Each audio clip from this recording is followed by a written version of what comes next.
Class is now in session. I am Professor Hockey, and today we're discussing Game 12 of the regular season for the San Jose Sharks as they took on the Chicago Blackhawks and won by a score of 3-2. And suddenly the Sharks find themselves on a 3-game winning streak, which just goes to show how quickly things can sometimes change at this level of play. It was just a few days ago where we were discussing the fact that the Sharks were on a 9-game losing streak yet again to start this season. In fact, setting a record for having done so in back-to-back years. And it felt as though the team really could just do no right. But now they've strung together 3 really solid efforts, a miracle comeback win against Utah, a good outing against a pretty decent Los Angeles Kings team, and now managing to get their revenge against a Chicago Blackhawks team that really took it to them in the earlier parts of this season. And the reward for that is that the Sharks are no longer the team that is dead last in the league. They're still 30th place, so they're obviously not that far out of that position, but in comparison to last year where they were very much clearly the worst team in the league, they had locked down that last place spot and held on to it for much of the season, it is still a nice change of pace that they no longer have the title of worst team in the league. In fact, the new team with that title is the ones that the Sharks were victorious against here tonight, the Chicago Blackhawks. And so that is why it was really disappointing during the first meeting between these two teams in Game 4 of the season, where the Sharks really just got beat up by a Chicago Blackhawks team that really they should have been competitive against, because they are in very similar spots in their current rebuild. Chicago, just a couple of years ago, managed to draft their elite young franchise-level player in Connor Bedard, and for the Sharks, it was just last season that they managed to do so with Macklin Celebrini. Unfortunately, Celebrini not only didn't play tonight, but he also didn't play in that first matchup, and so to the sadness of many Sharks fans, and I'm sure also the NHL, who would have loved to use that as a marketing opportunity, we haven't gotten to see that head-to-head just yet. But even still, the Sharks put up a much better effort here tonight, and without Celebrini, still managed to get this victory. And they really had to rely on their other high-potential young talent, Will Smith, who manages to get his first couple of career goals in this one. It starts off in the first period with that first goal from him. Gives the Sharks the 1-0 lead. Nice to see him get the monkey off of his back. It was very interesting to see the difference in body language between Will Smith and Macklin Celebrini between their first career goals. Celebrini, it was in the very exciting first game of the year for himself. The building's rocking, full house, ready to go. Let's start this season. And then Celebrini very early on in the first period gets that goal.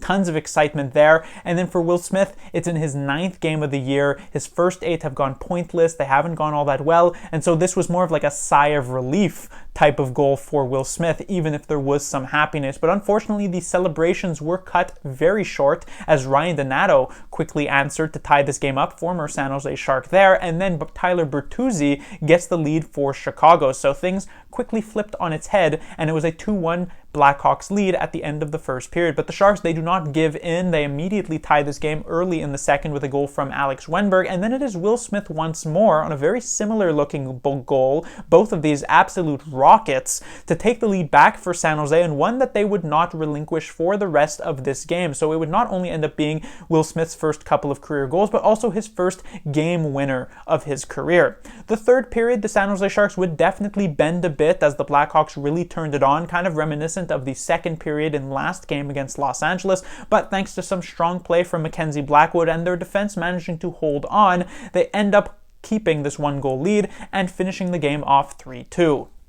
Moving on to the players to talk about, we did not actually have any substitutions here tonight, which feels like it's been the first time in a while. There's no injuries, there's no Will Smith having to step in/out for a day off. Things kept the same exact look from the previous game against Los Angeles, not just with the 12 players that were in the lineup, but actually the 4 lines as well. So much stagnant. That was, I guess, kind of nice to see after so many changes previously. Top line, it is Eklund, Granlund, and Toffoli. They had a pretty good outing in the previous game against Los Angeles, but here coming up against Chicago, where they're expected to have more open ice to work with, they immediately took advantage of it off the literal first shift of the game. Eklund wheeling and dealing there below the goal line. Toffoli trying to capitalize on the chances created by Eklund, and Granlund tying it all together. As the game wore on, they did kind of fall off a little bit. This is mostly due to the fact that this is a line that is heavily relied on in the defensive zone for the San Jose Sharks, and since in the third period the Sharks were usually on their heels having to defend,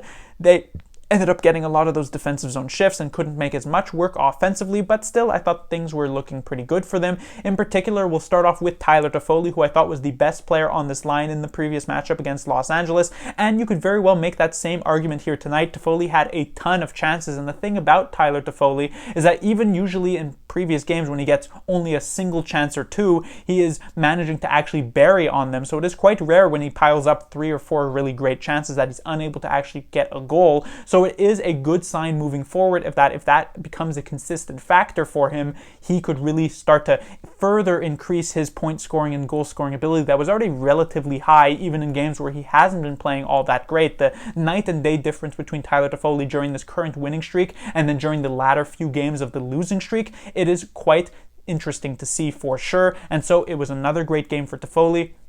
The other winger on this line, William Eklund, continues to be an absolute wizard when working below the goal line, even if he's facing off against defensemen who are actually quite good. You know, Chicago has players like Seth Jones, who are still one of the more competent defensemen in the NHL, and yet Eklund still manages to make them look silly at times. I would like to see a little bit more finish on the plays that he actually manages to make. He creates this open ice for himself, and then his passes aren't completely on point, but the moment he is able to clean that up, we're going to start absolutely seeing some points get racked up here from William Eklund, because he's got a lot of the harder work down, and it's simply just about adding that extra bit of seasoning on top. So another solid game for Eklund for sure. And then when it comes to Mikael Granlund, it's interesting because I thought this was a fun, very free style game for Granlund. There were multiple moments here that really made you say, wow, look at that great play. That pass off the back of the net near the end of the third period. There was a nice spinorama type move in the neutral zone as well, I think in the second or maybe the first period, that got him into the zone.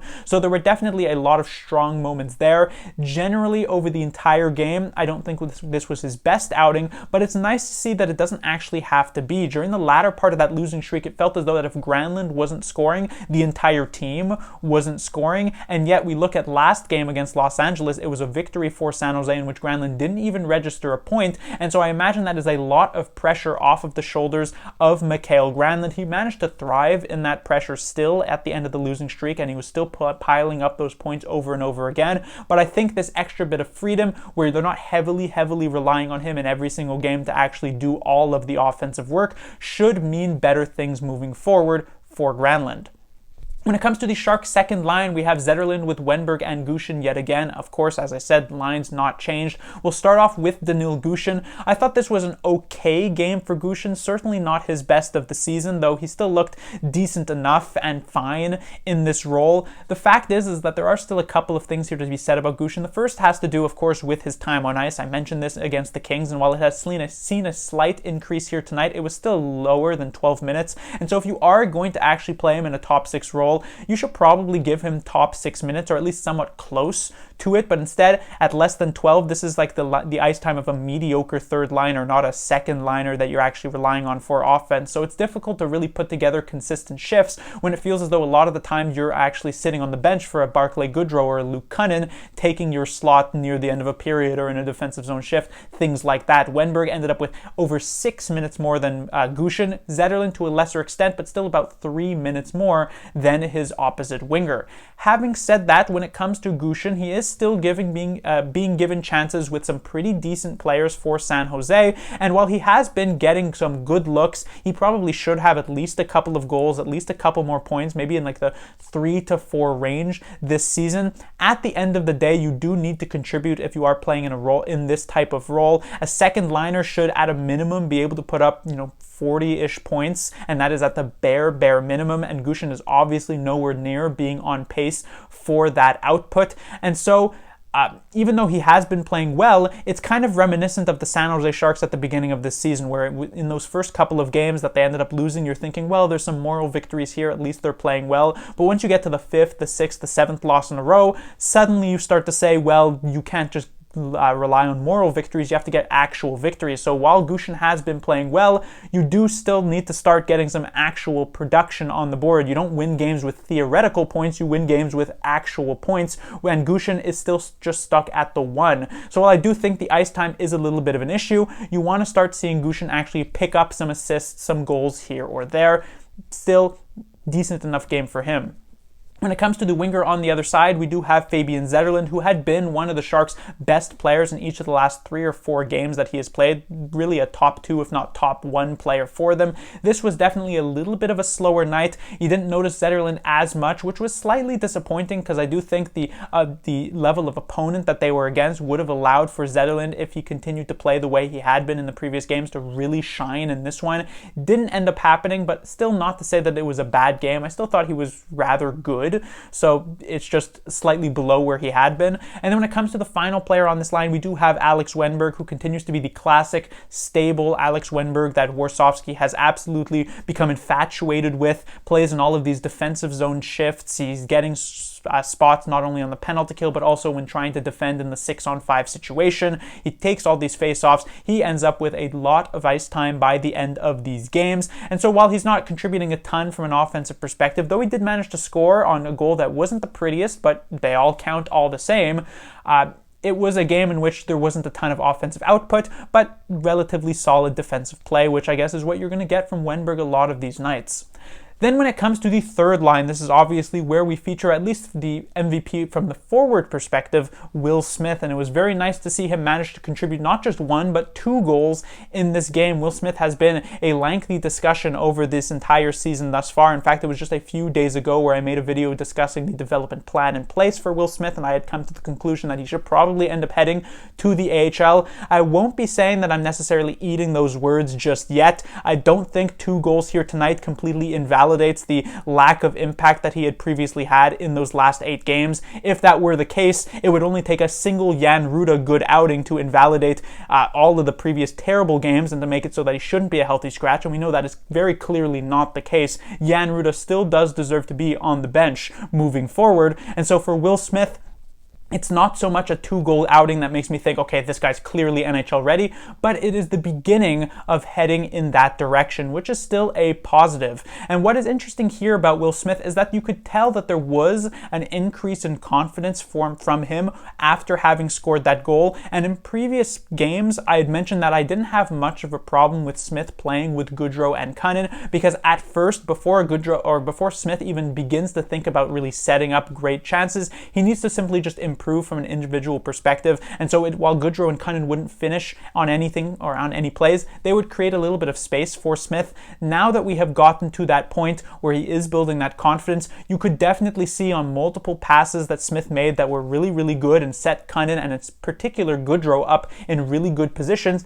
They constantly failed in actually being able to carry out those plays, even remotely so. And so now it does feel as though Smith is being a little bit held back, but it is a very tough spot currently for San Jose. If you take a look at this lineup, there's only 7 players who actually have that sort of offensive instinct that you would be happy to have in your top 6. And of course, there's only 6 spots there and you have 7 players, so someone has to be the odd man out. And currently, that is Will Smith. Now, you could try to say, well, obviously they would need to make a swap here, but then your question is, who do they swap with? The Sharks really want him to be playing at center, and so you're not just going to do a quick swap with Gushin, for instance. You could try to get rid of Wennberg, but as I said, Warsawski is a huge fan of Wennberg, which means someone would probably have to move to the wing. You could argue Granlund could do that like he did in his first game, but do the Sharks want to have Smith on the top line with Granlund at the wing? And do you want to separate this top line? Again, not so sure. So it's a really kind of rock and a hard place here for Will Smith. You could make the argument of instead moving somebody down with Smith, for instance, having Smith play with Gushin on a third line and then have the third guy be Cunnin, but then you leave a hole in your top 6. You don't want Barclay Goodrow being the one to fill that. So again, really, really unfortunate situation here. It should get corrected as the Sharks get healthier, in particular once Celebrini does return. He is practicing. He does seem to be at least somewhat closer than he has been, but we don't know if he's back for, Saturday's game or the game after that or the game after that or in a couple of weeks' time. So at this point, it's a bit of a waiting game. I don't exactly know the direction that the Sharks will decide to take Smith. What I do hope for, however, to kind of end off on this point, we have seen multiple times this season after good games from Will Smith, him end up getting sent to the bench in a development day off. At this point, he just scored 2 goals. There's some momentum here. There's some confidence. if they decide, I don't care how far in it, I don't care if you had planned this back in the Stone Age that Will Smith Ooga Booga is going to be benched for the next game on Saturday against the Vancouver Canucks. There's a time and a place. This is an exception at this point. He just put up 2 goals. There's no reason for him to step out of the lineup. I don't really care what Mike Greer has to say about that. He should be in for that game. When it comes to his 2 line mates here, Goodrow and Cunnin, as I already mentioned, there's not a lot of finish here. There's not a lot of offensive talent. Goodrow in particular stands out as a player who the play just always just ends when he happens to touch the puck. It turns to stone there. He's the Medusa of the San Jose Sharks, it feels like. But from a defensive standpoint, not the end of the world. He's doing some decent things. I feel as though, as I said earlier on, once the Sharks get healthier and they could have Goodrow in a much more at-home role as a 4th liner, he'll be a lot better in that position. But right now, it does look a little bit ugly. On the other side, at the very least, I do think that there's a bit more hope for Luke Cunnin, even though, we always talk about the fact that he's unable to finish on a lot of these chances. At the very least, he's able to put himself in the positions to get those chances, which is already multiple steps above someone like Goodrow. So if I had to choose one of these 2 to remain with Smith, I would definitely choose Luke Cunnin, and I thought he had an okay game. There was one really bad giveaway that was not good, even remotely so, but besides that, not the worst. Then when it comes to the Sharks' 4th line, very up and down. I thought that in the first period they had a couple of really, really good shifts. Then in the third period they also had a couple of strong shifts. But then there were also a few in the second period, which surprisingly, considering this was the Sharks' best of the night, that they left a little bit to be desired. When it comes to Ethan Cardwell, you're thinking maybe after the excitement of that first career NHL game, there might be a little bit of drop in play, but that is not Cardwell's style. He's always at that max motor, always really giving it his all, and we definitely saw that here tonight. Very involved. There is still definitely some work that needs to be done in the defensive zone. You could tell that he is slightly out of his element playing against some really, really strong players, even if though it was a weak team like the Chicago Blackhawks. But still, you also saw him getting some good chances. He had, I think it was a really good opportunity to shoot, and this time he actually took it, though he ended up missing the net. He almost set up a really good play in front for a player on the ice for the Sharks from behind the net, which was also nice to see late in the game, those last few minutes. And so generally, I continue to be impressed with what Cardwell has been doing. When it comes to Nico Sturm, I thought he started this game off exceptionally well. His first couple of shifts in the first period were amazing. He's picking off passes. He's doing everything perfectly well. It slowed down, expectedly so. Obviously, you're not expecting him to be absolutely outstanding. Otherwise, he'd be like a first-line player, and he'd obviously not that. But I still ended up thinking it was a better game than it has been for Sturm recently, and so that was nice to see.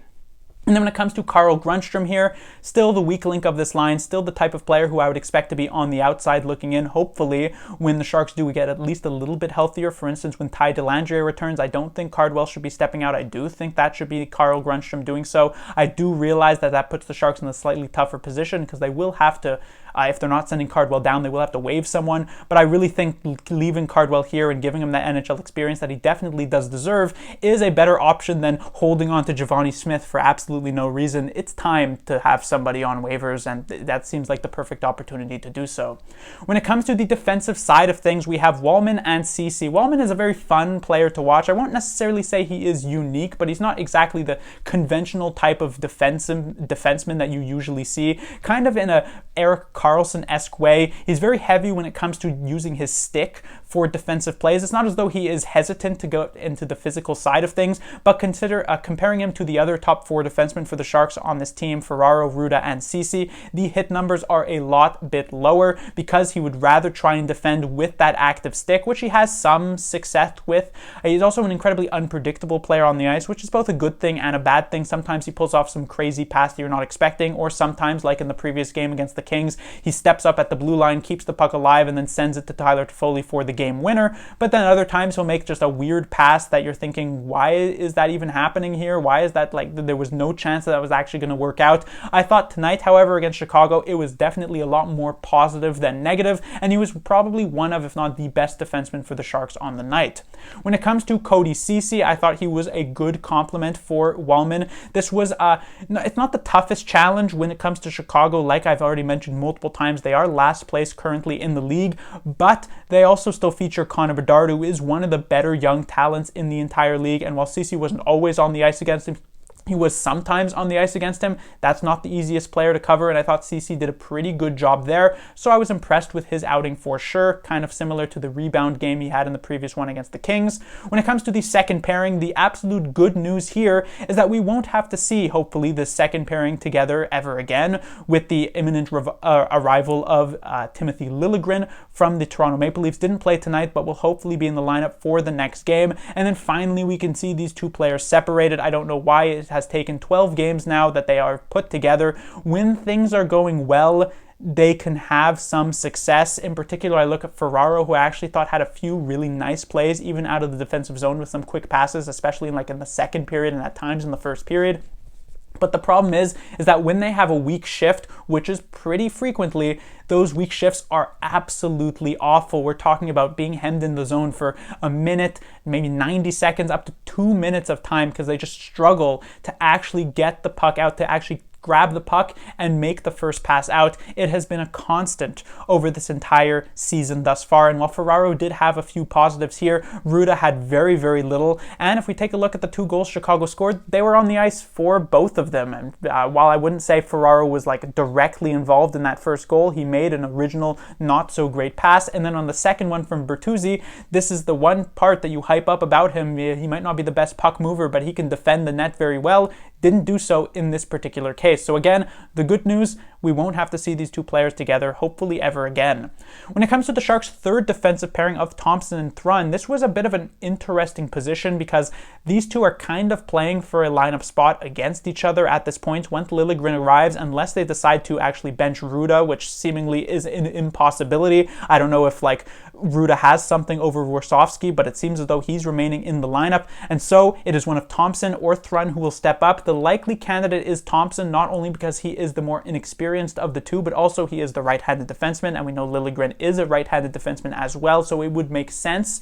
But I would say that Thompson not only brings a slightly higher offensive output than Thrun does, I also thought Thompson was actually better than Thrun here tonight, not by a significant margin, but some of his major issues that we had previously seen in other games were not actually on display here. I thought he played a really, really good one. Sure, not against the strongest team, and when he has played against better opponents like, for instance, Vegas, it has looked a lot worse, but in this game in particular, it was a nice outing for Thompson. Same to go with Henry Thrun, who I thought, as I said, slightly below Thompson, but still pretty good.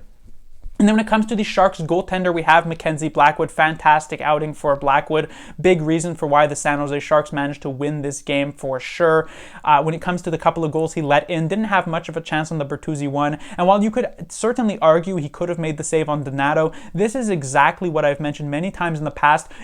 It is forgivable to let in bad goals if you are still making really, really big saves otherwise, and that's exactly what Blackwood did. He had to make multiple great saves against Connor Bedard, who is one of the strongest and most sneakiest shooters in the entire league currently, even at his young age, and yet he managed to be up for the challenge multiple times, which was quite nice to see. So definitely really good night there. But that will do it for this review. The Sharks will be back in action on Saturday. They'll be taking on the Vancouver Canucks, and we shall see if the success train for the Sharks can continue here.